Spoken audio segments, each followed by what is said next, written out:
today on 15 on 15. The Aruban government moves to regulate all-inclusives on the island. Plus, this shocking video floods social media in Aruba. And local Aruban student finds his calling across the world.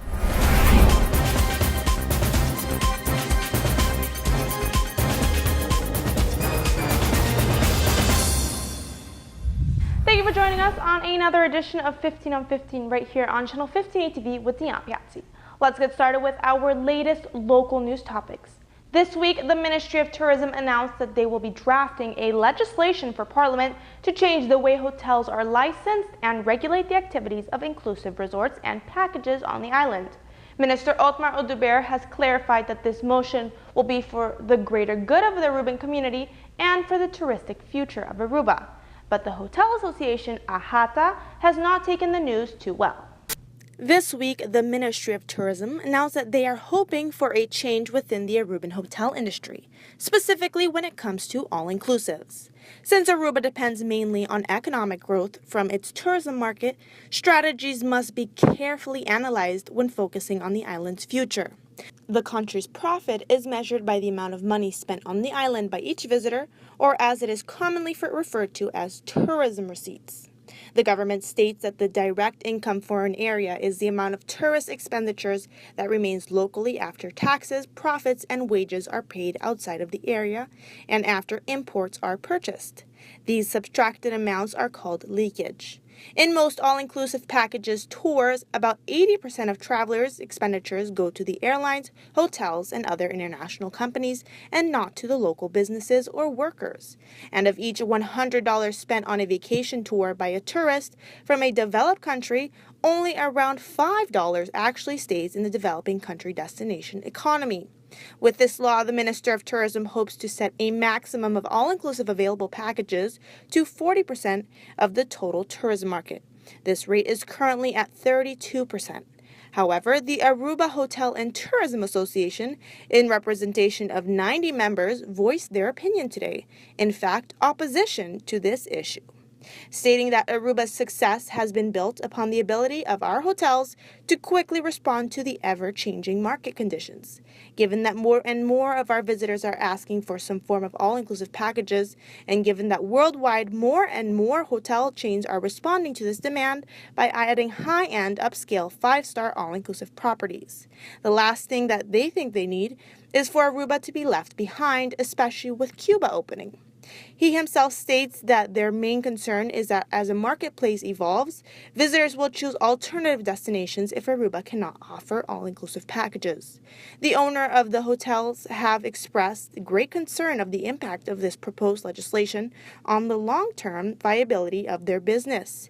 Many have already indicated that should this legislation pass, that they will cut back on investments in their hotels because of the uncertainty created by the minister's interference in the day-to-day operations of their hotel. According to the proposed legislation, the Minister of Tourism can even revoke an all-inclusive hotel license away after 20 years if there is another player interested in offering all-inclusive packages. Many hotels have suffered from loss of business as their guests have switched to using alternative accommodations when they stay in Aruba. Both the Minister of Tourism, Otmar Oduber, and the CEO of the Aruba Hotel and Tourism Association, James Heppel, will be meeting with Parliament today to further discuss this matter. Moving forward, this week, the Aruban Parliament unanimously voted to ban the sale of alcohol to those under the age of 18. In the United States, it has always been clear that the legal drinking age is 21. However, here on the island, that line has always been quite blurred amongst the community. Many may say the drinking age is at as early as 16 and goes up to 21. However, this week, the Aruban Parliament made it very clear. They voted unanimously to raise the legal drinking age on the island from 16 to 18 years old. Together with this law, a motion was passed to ban smoking cigarettes or tobacco products in public areas. This law was an initiative of Parliament member Marlon Snake, an issue which has been a topic of discussion within the community for many years. There was also no opposition when passing this law, as it was clear to members of Parliament that at the age of 16, teenagers are not developed enough or responsible enough to be consuming alcohol of any kind. We'll be back with more 15 on 15 right after a quick commercial break. When we come back from the break, this man tries to refuge over 100 animals.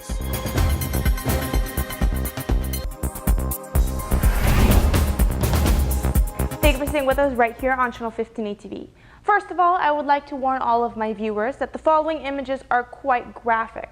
This is a story that has been circling the web over the past 2 days regarding a local man who housed over 100 dogs he simply could not take care of.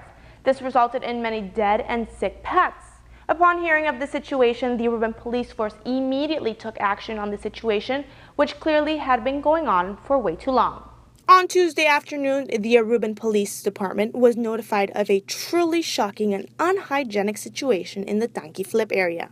A local man which was housing stray and dogs and cats went more than overboard, with more than 100 animals in his yard infested with fleas, ticks, and sarna. The police detained the owner for animal neglect and cruelty. These pets were found either ill, malnourished, and dead. Even nearly 20 puppies were found dismembered in the kitchen freezer. Due to the unhealthy state of the remaining canines, the local veterinary clinics had no choice but to humanely put all of these 80 animals to sleep. It is still unclear why the situation got so far, but Aruba's local police departments have never seen a case such as this one. Stray dogs is a big issue on the island, therefore many organizations have been promoting spaying and neutering campaigns on the island. Moving forward, and today it kickstarts. Athletes from around the globe have met up here on the island to run the longest race known to Aruba. Each year, the Dutch Marines organize the Ronde van Aruba Marathon, a 75-kilometer race which reaches all corners of the island. Some decide to go it solo, in a duo, or in a group, but this race is the most trying in Aruba's history. This is an initiative started in the 70s by 2 Marines, and the tradition has gone on ever since. Each year, determined runners and athletes gather in Aruba from around the world to put their physical and mental endurance to the test. From 10 p.m. on Thursday night, there will be starts at the Marina Caserna in Savaneta. First, the single runners will cross the starting line, after the duo teams, and then the relay teams, which consist of 4 runners. The route is from Savaneta via the anchor at the entrance of the colony to Arikok, where the first change of runners will take place. Then on the lighthouse for the second change and at the harbor office for the third change before the finish line at Savaneta will be crossed. Each leg is about 19 kilometers, and local runners will have been known to try and keep a steady 6.3 minute per kilometer in sight. We'll be back with more English news right here on Channel 15 ATV after a word from one of our sponsors.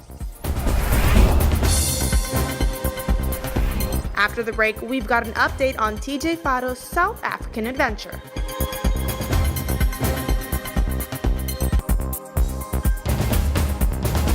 Thank you for staying with us right here on Channel 15 ATV.